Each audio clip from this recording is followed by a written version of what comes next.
বন্ধুরা, ফাল্গুনি রান্নাঘরে আপনাদের সবাইকে স্বাগত জানাই। আবারও চলে এলাম অন্য এক রেসিপি নিয়ে। তা আজকে গাঁঠি কচুর এক রেসিপি বানিয়ে আপনাদেরকে দেখাবো। তো রেসিপিটা প্রথম থেকে শেষ অবধি পুরো দেখতে থাকুন আর আমার সাথে থাকুন। তো এখন আমি সবজিগুলো আগে কেটে নেব। এই কচুর রেসিপিটাতে আমি কিন্তু আলুও দেবো, তাই আলুটাই আগে কেটে নিচ্ছি।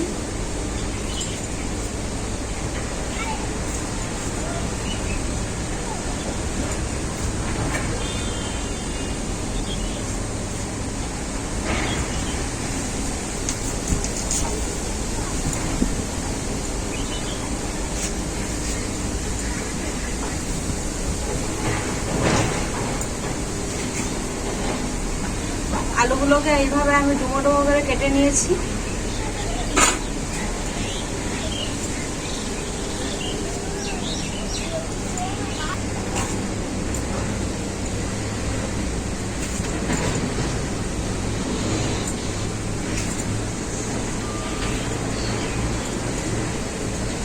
আলুটা আমার সব কাটা হয়ে গেল। আমার দুটো আলু হলেই হয়ে যাবে। দুটো আলু কেটে নিয়েছি।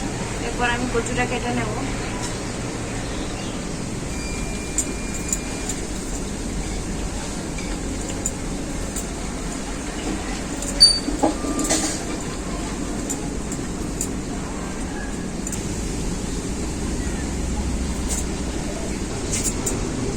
কচুগুলোকেও আমি এইভাবে কেটে নেব।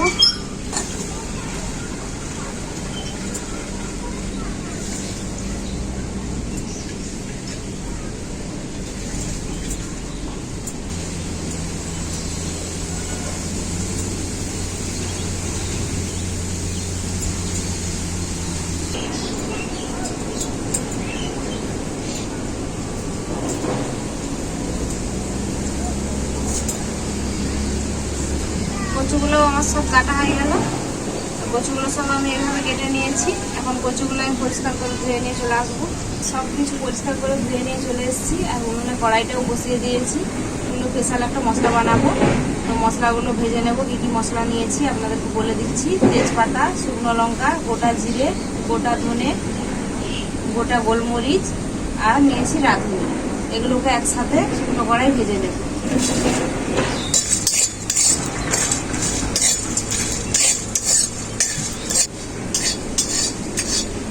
মশলাটা আমার খুব ভালো করে ভাজা হয়ে গেছে। এখন নামিয়ে নেব।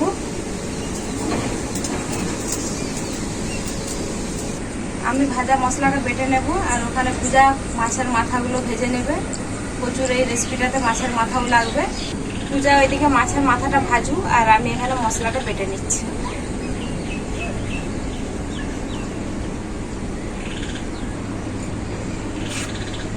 মাছের মাথাটা ভাজার জন্য আমি নেব।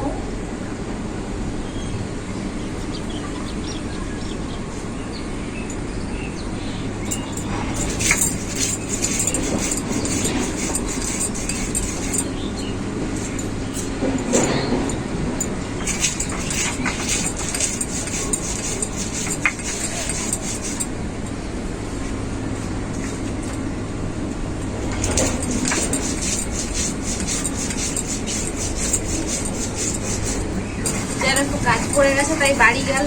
ওর মা ডাকতে এসেছিল, চলে আসবে এক্ষুনি।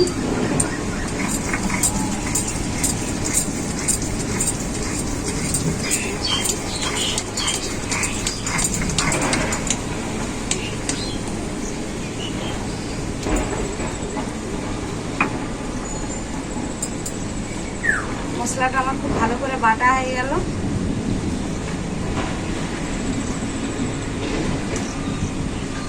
পূজা তো আসেনি, তাই মাছের মাথাগুলো আমি ভেজে নিচ্ছি। কড়াইতে সরষের তেল দিয়ে দিচ্ছি।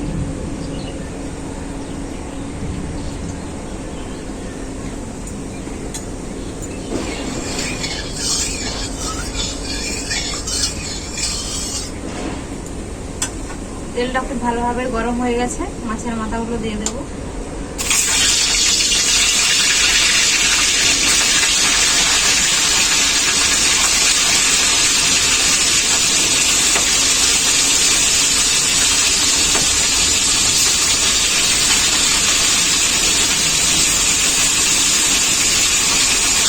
এই তো পূজাও চলে এসছে। পূজা কি করতে হবে তোমার মনে রাখতে? না, আমার একটা বান্ধবী আসছিল তো এই জন্য ডাকছিল।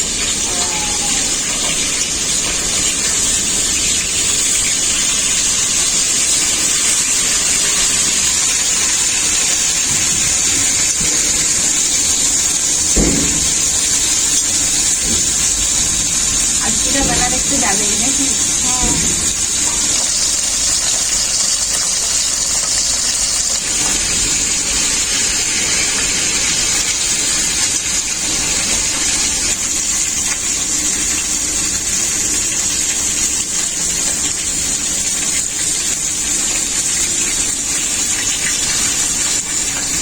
মাছের মাথাগুলো আমার ভাজা হয়ে গেছে, আমি এখন নামিয়ে নেব।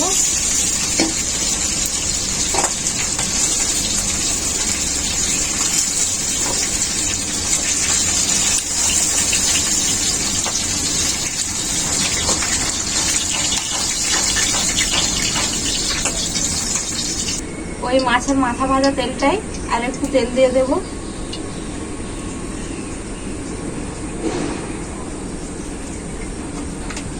প্রথমে আমি আলুগুলো ভেজে নেব।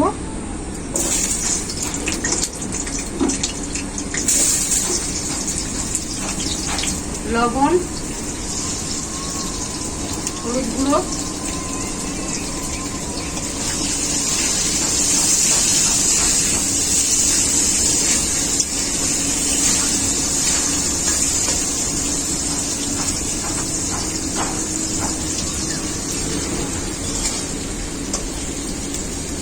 পুরো অন্ধকার হয়ে যাচ্ছে, কালো হয়ে যাচ্ছে।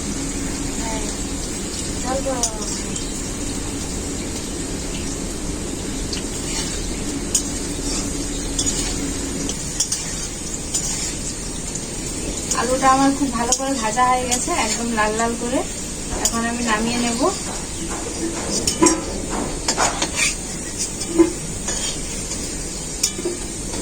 আলুগুলো তো আমার ভাজা হয়ে গেল, এরপর কচুগুলো ওই তেলেই দিয়ে দেব।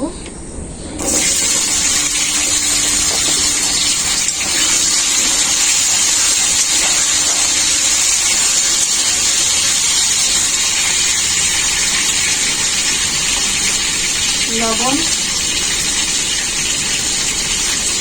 হলুদ গুঁড়ো,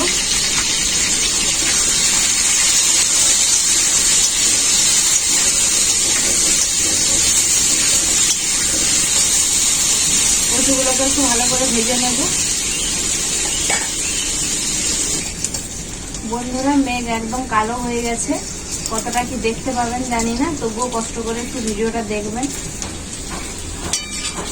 কচুটাও আমার খুব ভালো করে ভাজা হয়ে গেছে, দেখুন কচুটাও লাল লাল কালার হয়ে গেছে। ওই কচুর মধ্যেই আমি ভেজে রাখা আলুটা দিয়ে দিচ্ছি।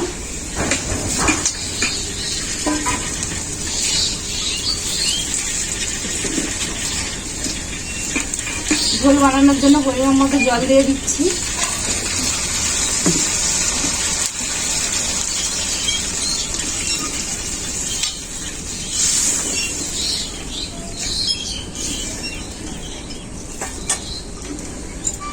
এরপর আমি এটা কিছুক্ষণ ঢাকা দিয়ে রেখে দেব।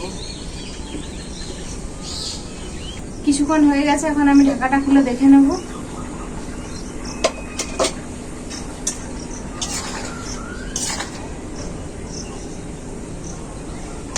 আলু আর কচু খুব ভালো করে সেদ্ধ হয়ে গেছে।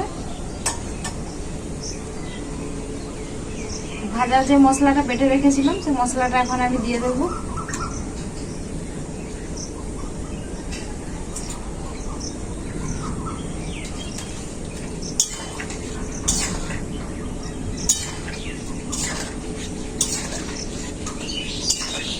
আর ঢাকা দেবো না, মশলাটা দেওয়ার পর কিছুক্ষণ ঝোলটাকে ফুটিয়ে নেব। মশলাটা দেওয়ার পর ঝোলটা কিছুক্ষণ ফুটিয়ে নিয়েছি, এখন আমি মাছের মাথাগুলো দিয়ে দেব।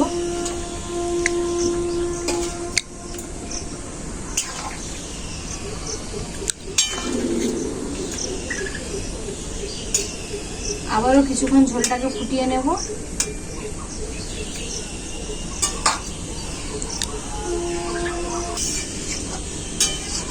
মাছের মাথা দেওয়ার পর আবারও কিছুক্ষণ ঝোলটা ফুটিয়ে নিয়েছি। এখন আমার কচুর রেসিপিটা পুরোপুরিভাবে রেডি, আমি নামিয়ে নেব।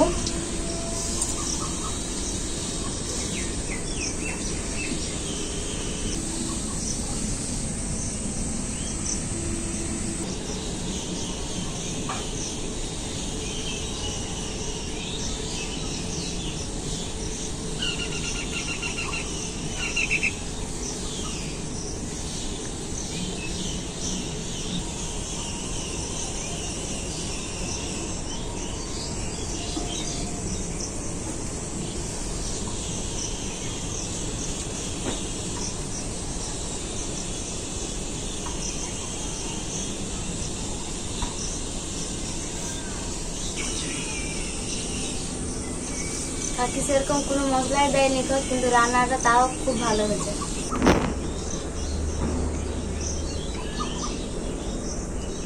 দেখুন কচুটা কিভাবে সেদ্ধ হয়ে গেছে।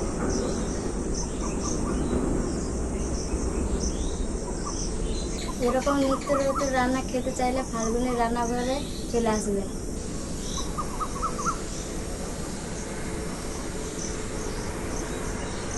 পূজা রান্না কেমন হয়েছে আজকে? সত্যি তোমার রান্নার কোনো তুলনায় নাই, এত সুন্দর খেতে হয়েছে। বন্ধুরা, কচু আর কাতলা মাছের মাথা দিয়ে এইভাবেই কিন্তু রেসিপিটা আপনারাও বাড়িতে বানাবেন, আমি যেভাবে বানিয়েছি, তাহলেই কিন্তু এর প্রকৃতির স্বাদ পাবেন। রেসিপিটা কেমন হয়েছে আপনারাই কমেন্ট করে জানাবেন। ভিডিও ভালো লাগলে লাইক, শেয়ার, সাবস্ক্রাইব অবশ্যই করে দেবেন। আপনারা ভালো থাকবেন, সুস্থ থাকবেন, নিজেদের খেয়াল রাখবেন। আবার দেখা হবে পরবর্তী ভিডিওতে নতুন কোনো রেসিপি নিয়ে।